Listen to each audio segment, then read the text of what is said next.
I've had this car for 2 months now. I've done about 2,000 miles. This is my review of the right-hand drive Tesla Model Y facelift model. So this is a quick video on my thoughts. It's August.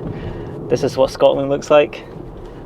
Generally, it is a really good car. So just a bit of background, the original Tesla Model 3, I've been driving that for 5 years. See, if you've got a family, the Model Y is just better. If you don't have a family, please just get the Model 3 because the driving dynamics, because it's so low to the ground, it just handles much better. I have driven the old Model Y before, and driving this, it's much smoother, much quieter, much more refined. To be honest, 2 months in, I've not seen that many of these cars on the road.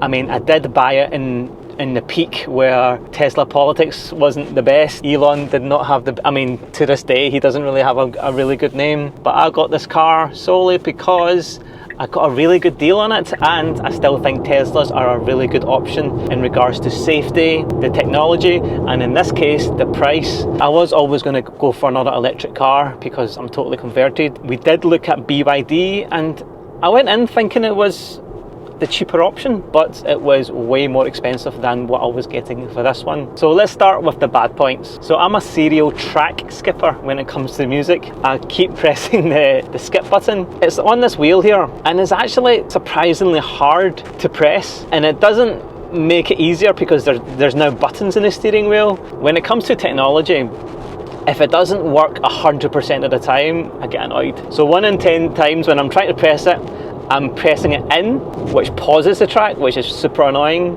but I don't know, that might just be me. Number 2, I don't know if it's just my OCD, but the light bar at the front, it's not one continuous light bar, it's split into 3. I mean, okay. Number 3, see the cooling seats when you have it on? There's an annoying fan noise, but it turns out the motor is somewhere maybe like shoulder height. The cooling seats, it's a game changer. It's one of these things, once you have it, I can never sort of look back and say my next car, it needs to have cooling seats. Also, what they've not changed from the previous Model Y, the rear visibility, it's still really bad. I mean, it's like a slither you get. So the lack of stalks. So the left stalk is the indicator, and the indicator alone. You know how in most cars, there's kind of 2 levels of indicator. There's one where you kind of a half click where it blinks 3 times, but this one, it doesn't click up. If you're indicating on a motorway going into another lane, it will use the cameras to detect that you're in your destination lane, and it will automatically cancel the indicators. So the right stalk is gone, which is the drive stick, which is basically probably the most important control of any car. So it's all on the screen now. My first sort of few weeks of driving, I just didn't like it. I mean, the stock is 100% better. You've got the auto shift setting.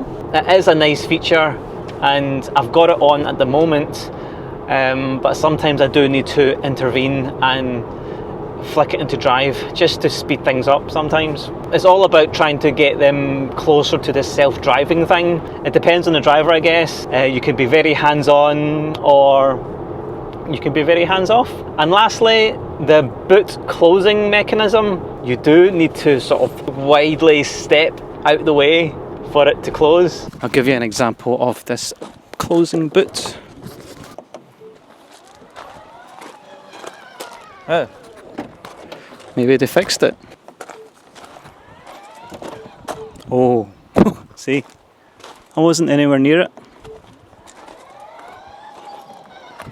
Sometimes I just kind of like my manual boot better, my old manual boot, where I just close it by hand. Right, anyway, so on to the good things. I mean, I did mention about the drive. That is probably one of the best things. The rear screen is like a game changer if you've got kids, and then you can sort of send the audio back there. You can have the audio front and back. The rear speakers isolation is really good as well. Like I said, I've not seen much of this model on the road. It's coming up to September, so Tesla have said that they've got a big shipment because Tesla is a software company first. This screen, it's just top of the class. For example, say my 5-year-old Tesla Model 3, the infotainment system still works a charm. I could tell that these cameras, because it's the new hardware, are much better and much sharper. The ones in my old Model 3 still really good, still very responsive after 5 years. Within a day or so, I realised the glove box, there was an issue with it. The magnets were too strong. I got the mobile ranger out and he fixed it on my driveway. So Teslas are the only sort of company that can do that, because they've got the whole remote locking thing. So technically you could be on holiday, your car could be sat on the drive, you could schedule a service, they would come, fix it. You never need to see anybody. It's that good. In my eyes, Teslas are still a really good option. I mean, you could talk about sort of the Tesla infrastructure as well, the charging infrastructure. Non-Teslas that come and charge there, it's kind of like a testament on how good the charging sort of system is. So that's my thoughts about the new Tesla Model Y. If you like what you see, I might do some more car review videos. I'm doing car review videos now. Right, see you guys later. Look at that view.